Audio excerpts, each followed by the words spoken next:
जब मैं खुश तू सब कुछ रंगीन, दिल में बजता है एक शीर सा गीत। मैं हंसता हूँ सबको हंसाता हूँ, रोशन सी दुनिया दिखाता हूँ। रोशनी जैसे लगते हर बात, खुशी से भर जाए मेरी रात।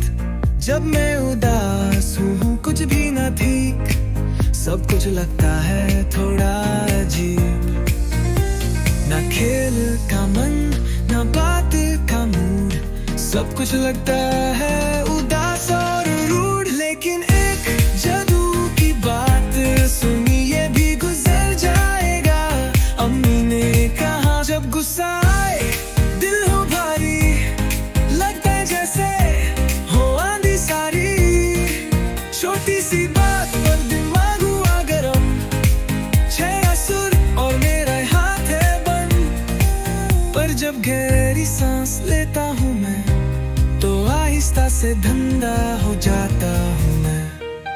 कभी हंसी कभी रोना आए, दिल समझ न पाए क्या चाहे। एक पल में खुशी दूसरे में दर्द, दिल का राज समझना मुश्किल सा लगता है अब।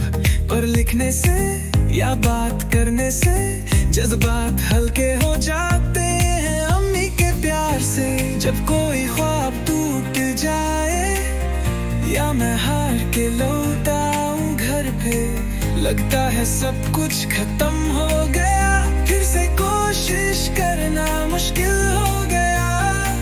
पर जब बाबा कहे तुम कर सकते हो, दिल फिर से चमक उठे, रोशन हो जाए वो। जज्बात आते जाते हैं, हर बच्चे को छू जाते हैं। खुशी हो या गम, गुस्सा या दर्द, सभी सीख देते हैं कुछ नए हर बार। तो सुन अपने दिल की बात, जज्बात बनाते हैं तुझे खास खास।